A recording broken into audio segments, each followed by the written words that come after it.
Hello everybody, this is Perttu from Hilla Media, and thank you for taking the time to watch this little case study of our ergonomic shoe client. Now, I want to preface this case study by stating that this will be a bit of a longer and a more detailed case study. So this will take probably around 20 to 30 minutes. So be prepared. The speed controls are available, of course, if you want to speed it up. I'm not a native speaker. Sometimes I speak quite slowly or I stumble on words. So, you know, click on the speed dial, make it go 1.5x or 1.25x if you want to speed it up, because it's going to be a bit more detailed than the other case studies that I've done on Instagram, for example. So today we have an ergonomic shoe client that we worked with quite a while ago. So this was actually in 2018, not a recent client. So I am able to provide the client details if that's something that you're interested in. So if you want to know which brand this was, and you want to see more details, feel free to send me a DM on Instagram or on LinkedIn or anywhere, and I will provide you with the full client details. And yeah, but I'm not gonna do this. I'm not gonna get their details out on this case study here, but just so you know, you can if you want to. So today we're going to talk about a scaling operation from 720K per month to 1 million plus per month. So this is the largest ad spend client that we worked with so far. So this is 1 million per month in revenue. This is a massive ad spend to deal with. This was over $200,000 per month. For one client, this is quite a big operation. So we were not the only vehicle that they used to cross these numbers, of course. So they had a creative agency helping us as well. But we did all the media buying, we did all the copywriting. We also were in contact with the creative team all the time. So we were in charge of the overall strategy that took them from 720K per month to 1 million plus per month. So this 1 million per month mark was something that they had been trying to cross for quite a long time, but never were able to cross. So they were super happy to do that with our help, and also with a very healthy return on ad spend of 4.3x. So for a bigger brand like they were, 4.3x return on ad spend on this high amount of scale is actually a very good number, especially considering their margins. So I'm going to break down everything in this little Word document here, or Google Doc here, and we're going to go through what they were going through prior to working with us, their goals and their current situation, the full breakdown from strategy to ads, actionable takeaways for shoes and ergonomic brands, because we kind of combined both of them. Some mistakes to avoid and what challenges we had to overcome. So let's go. We started running ads for this brand on January 8th, 2018. So the screenshots that you're going to see in a minute, they don't actually show you the previous, they don't show you the December numbers. So they only show you January, but I would say that these numbers that I'm going to show you in January, they don't really take into consideration our efforts that much. So we do get to see what they were doing before, what kind of numbers they were doing before us, because the majority of January, actually, we were working with the creative team. We were working with their coder, with their website, with their offers, and we only started running ads. We started working on January 8th, but we started running ads by the end of January. I don't remember the exact date, but we took over the account somewhere around the 20th, maybe 25th of January.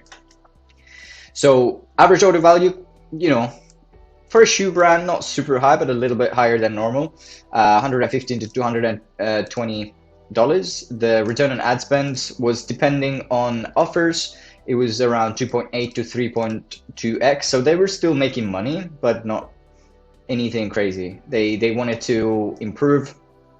They wanted to improve their return on ad spend and cut some loose parts on trim the fat, so as to say, on their advertising.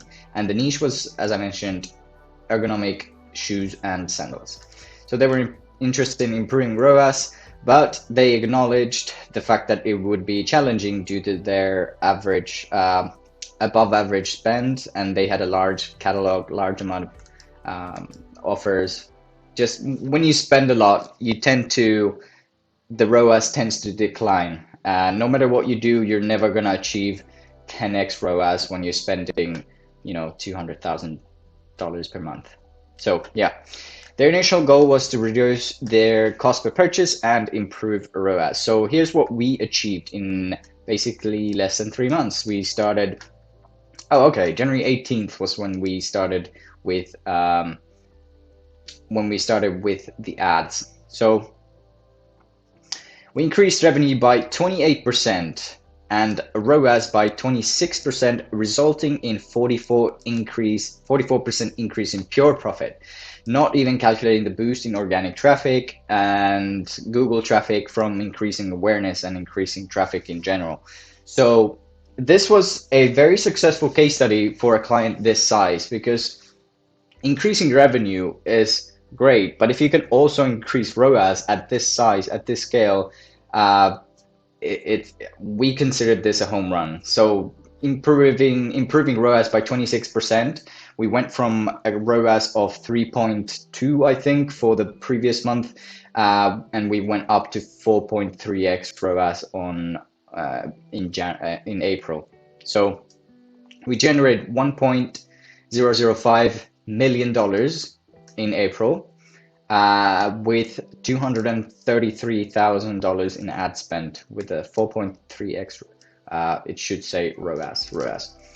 Even higher on conversion ads, because we were running some basically video ads for brand awareness and then retargeting them later. But we later found out that that was not the greatest strategy for them. So they've been cut off, actually, the other one. So after this April, they took everything back in house, but from what I hear, they are closer to 5x now on their account.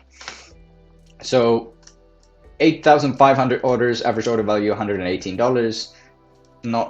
It hadn't improved that much, but still, a few dollars here and there makes a difference. Cost per purchase $27.47. So here's the situation in January. Now, as I mentioned, we started running ads on the 18th of January. So this does not, this is kind of the beginning stage, but we also had some affiliation with the end of the month. But we will consider this the starting point. So this is January's numbers. And as you can see, they were spending $226,000 in ads, generating about $724,000 in revenue with an average ROAS of 3.19, which is not bad, to be honest. At this scale, they were doing great, but they just wanted to improve some things on their account structure and other things. So as I mentioned, when you're doing this kind of volume, your ROAS will be closer to 3.5x, and it is very rare, no matter what you do, to get a 10 to 15x ROAS on this volume, this scale. So our media buying expertise helped them structure their account properly, and they save both money and time organizationally because of our testing structures and sort of the organization that we have when dealing with large accounts. So another thing, we don't just run ads, we also help you grow your business in other ways to deliver on the back end, so to speak. So we do give consulting. If we notice any leaky holes, we can help patch it up. Like, for example, email marketing or website conversion rate optimization. For them, they hadn't really taken advantage of their customer list, so email list, as much as shoe brands should and could. So they had a massive list of previous buyers that they really didn't utilize in their email marketing campaigns as much as they should. So we did increase their lifetime value a little bit. I don't know how much, but we for sure did, based on having those few calls with them and basically showing other clients that are doing similar things. So they implemented a email marketing automation funnel for past purchases. So here's here's the numbers in March. Let me just show you. This is March 2019. Oh, sorry, it was 2019. Damn it. Yeah, 2019, so 2 years ago. This is in March. So what we did, this is $2,033,000 in ad spend, generating over $1 million in sales with an average ROAS of 4.3x. And as I mentioned, we started running ads on the 18th of January, and this is in March. So we basically increased their pure profit by, what was it, 40 something percent, 44%. We increased their profit margins by 44% in under 3 months. This is more like 2.5 months. So what did we do? Now here's the interesting part. So what did we do? We started prospecting with a cold campaign with ad set budget optimization, but we scaled broad with campaign budget optimizations with cost capped and automated bids in different campaigns. So once we found their ideal ads, we let Facebook's algorithm take advantage of the large amount of data that they had and find us the best potential buyers and get our ads in front of them through campaign budget optimization campaigns. Now this is a new thing, especially back then. It was very new. We did take advantage of this heavily. I think we were one of the first agencies to really take advantage of CBOs back when they launched, I'm pretty sure. Anyways, we tested ads with more control through ad set budget optimizations, but we were able to cut losers fast, depending on click-through rate, depending on other things. And with the CBO manual bidding campaign, we set a cost per purchase limit of $40, meaning that Facebook will only spend the $40 if they can bring us new purchase. But at the same time, if there's room for scaling for $40 per purchase, it will spend a lot more than the automatic campaign. So we had both campaigns running at the same time. Both were performing quite well, but this cost-capped CBO, this was doing, I would say, 30% more volume than the automatic bid CBO. Also, retargeting to the max, we took full advantage of copywriting for the right audience, different copy and creatives for different stages of the funnel. So when people get a cold audience ad, sometimes it is very broad. You know, you have a lifestyle picture for in this example of a shoe and some kind of copy that maybe hits home, maybe doesn't. But once they have visited the website, you know that they're at least in some sense interested in that area. So we, of course, we take full advantage of retargeting, and we are actually now, especially after iOS updates, we are moving even more into retargeting because of the tracking difficulties that some brands are having. We are moving very heavily into retargeting, especially warm audiences, not just hot audiences. So another thing, something that's not often talked about, post-purchase retargeting with ads, not just email marketing. So we have a specific shoe brand exclusive strategy. I'm going to share it with you right now. So if you have a shoe brand, this is going to make you a lot of money. So here's a 100K, $100,000 example. We exported past female buyers with shoe size 7 and retargeted them with shoe size 7 exclusive copy.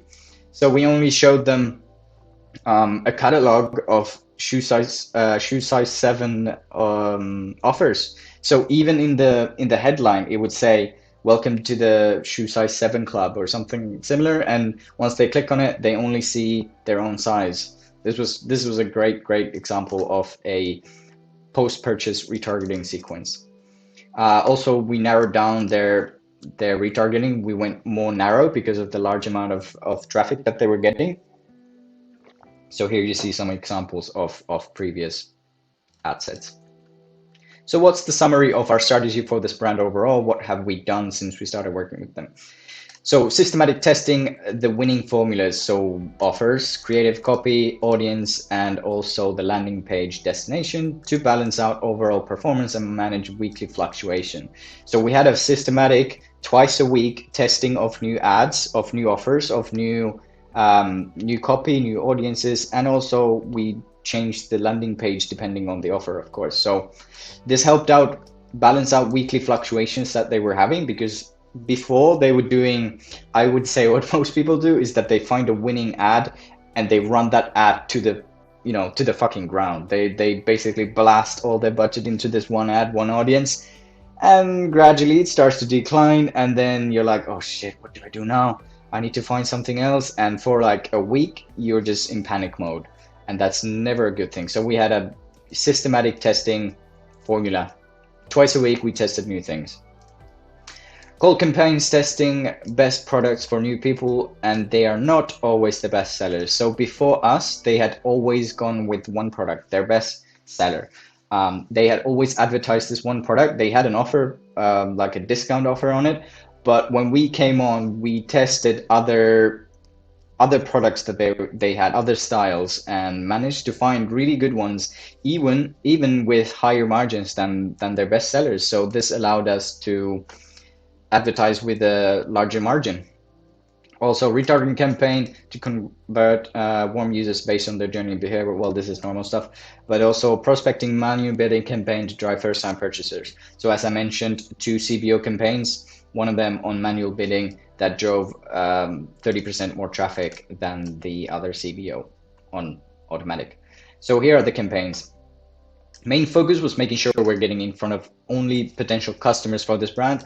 So these are higher end clinical products. So they're meant to last for a long time, but they're also targeted towards a specific shoe problem or a foot problem. So these were, in our ad copy, we went heavy on like plantar fasciitis. I don't know how to say that word, plantar fasciitis. I'm sure you know what I mean. People who have foot problems when they're working, for example, like nurses have to stand all day. So these are, they are willing to spend for quality. So we went for higher end audiences. So we made lookalikes of higher ROAS buyers. So for example, people who have bought either multiple times or they've bought more than one shoe at a time. So these kinds of lookalikes are very healthy. Also lookalike of their main email list, of course. So here's their client goal. The reason they thought that they had to decrease their cost per purchase was because of their offer. As I mentioned, we changed the cold offer style.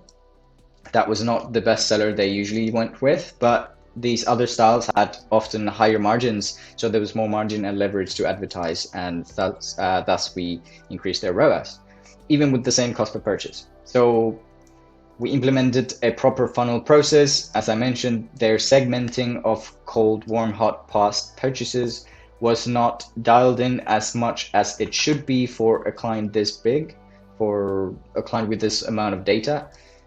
We had different copy for different stages of funnel. We had high ticket product brands. They need to incorporate a proper funnel process that shows the most relevant content to each funnel stage.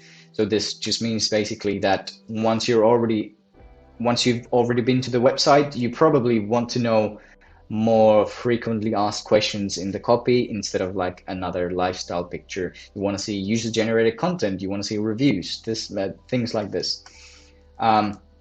Answering all objections through marketing and landing page to help customers trust the brand. So this is exactly what I mentioned before. So cold campaign structure, 3 cold campaigns, 1 ads testing for 1 ABO for ads testing, and 2 high budget CBOs for scaling. And I actually think that for the last month we incorporated 1 CBO only for lookalikes, but I would have to check that. I'm pretty sure this was for the majority of the account, just 2 high scaling budgets, one of them automatic bid and one of them manual bid. But I do think we had a 3rd one just for lookalikes. Yeah. We tested at least 3 new angles / offers per week, usually 2. per testing operation, so that's twice per week. 3 high quality creative ads in each angle / offer. So as I mentioned, we had a creative agency helping us, so this of course makes it easy to test different things. So ads, what did we do for ads? We had a great lifestyle video compilation. We had some nice photography with people wearing the shoes. We had some like animations where you can see like the different layers of the shoes, so like high quality visuals, simple 10-second video with product shots and copy about the unique selling propositions. As I mentioned, like an animation where you can see the different layers of the shoe, why it's ergonomic. Then we had photos with like this graphic design to showcase unique selling propositions, as well as, you know, paint the brand image of a high class, durable brand. You want to see this brand as like they're gonna last for years. Second, we had user-generated content, both videos and in the copy. So in the visual department, we had customers showing and explaining their experience / results using the product. Very, you know, just unboxing, just a review of someone taking a picture of their shoe. Next, we have we used user reviews as copy, even for cold traffic. So we had some awesome reviews for especially like plantar fasciitis, whatever, however you spell that. Some people literally wrote down a review using the product and saying that this shoe helped them with this specific problem more than any other like $500 shoe that they had tried. So of course we utilized that to the full extent. We used them for cold, for warm, for hot. We didn't use them past purchase, but you know, it was great. If you have great reviews, just use them everywhere, test. And 3, we let catalog sales campaign do its thing. So sometimes the catalog sales with simple copy wins. For if you have a large catalog, if you have a large audience, we just added an instant experience with product shots and unique selling propositions. We explained them and we added some social proof to drive conversions. So this was for retargeting. We basically just added a catalog sales campaign retargeting people who've been to seeing who visited each product, and they were shown the ads with product shots and USPs once more explained. So catalog sales is a great campaign. You should use it if you have many products. Retargeting campaign structure. This is very like detailed, so I'm just going to give you an overview. Here are some of the campaigns that we use for retargeting, and especially after iOS 14, we really focus actually quite a lot. A large portion of the budget goes only to retargeting. Here's like some, you know, pretty basic, what do you call these, acronyms? Yeah, acronyms. So just so you understand the below charts of our retargeting. So let me just show you some examples.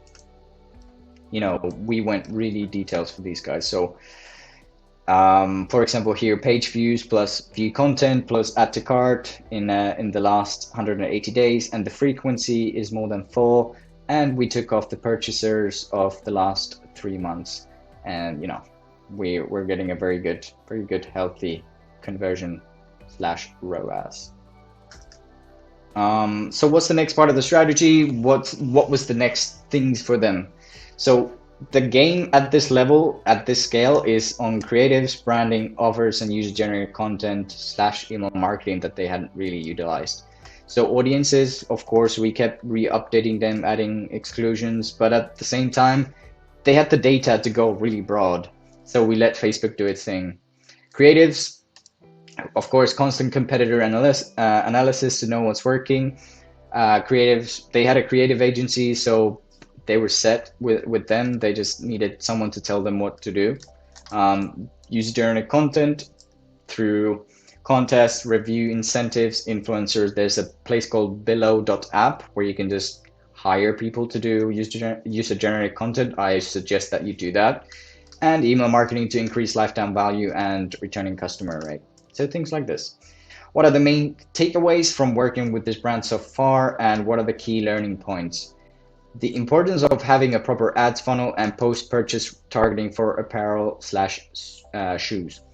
So the post purchase retargeting ads are something that we're very proud of, especially for shoe brands, but also for other brands that you might not even think about in terms of apparel. Like if someone has already bought from you and they've enjoyed the product, why would they not like to see more ads for them? Let's say in 3 months, they probably would like to try another style. They would probably like to try another, maybe show it to their friends. So the post-purchase retargeting sequence was a very, very high ROAS campaign for them and for other clients.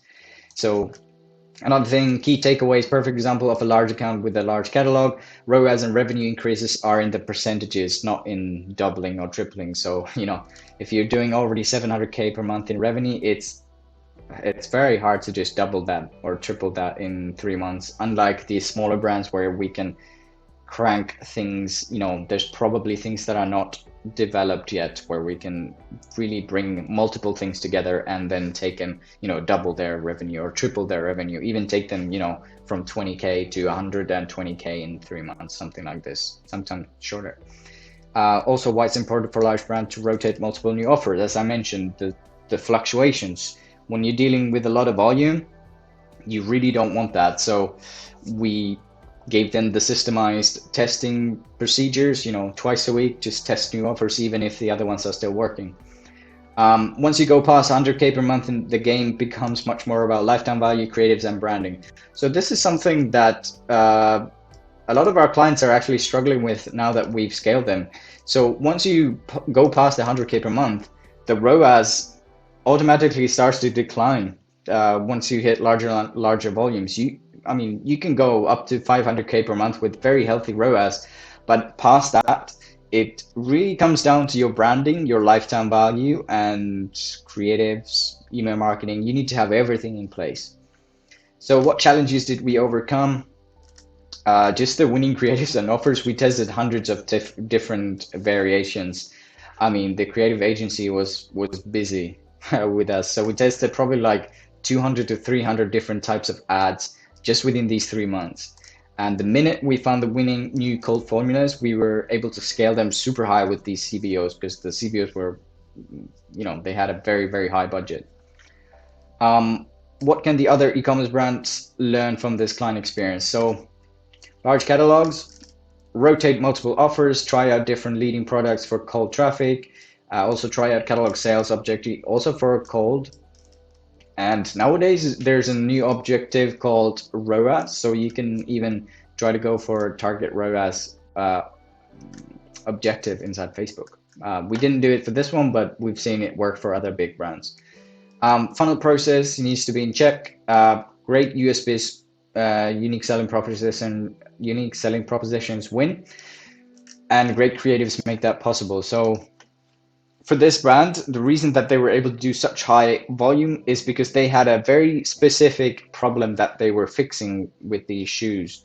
So someone who's suffering from this foot plantar fasciitis, whatever that is called, someone with this problem, they know about it, they are in pain, they want to fix it really bad. So when you deliver an ad that promises this, it's quite easy to scale, especially if you have proof, if you have social proof, if you have branding, and if you promise returns, things like this. So yeah, pride on creating a seamless, personalized shopping experience for your customers. Pretty basic stuff. Importance of having a high perceived value brand and products. So people won't spend $100 on a product if they don't think it's worth at least that and last a long time. So this is what I was talking about before, about the high, when it comes to shoes, these were high class buyers. They wanted to fix something, so they wanted to last for a long time. And I think this brand really did it well.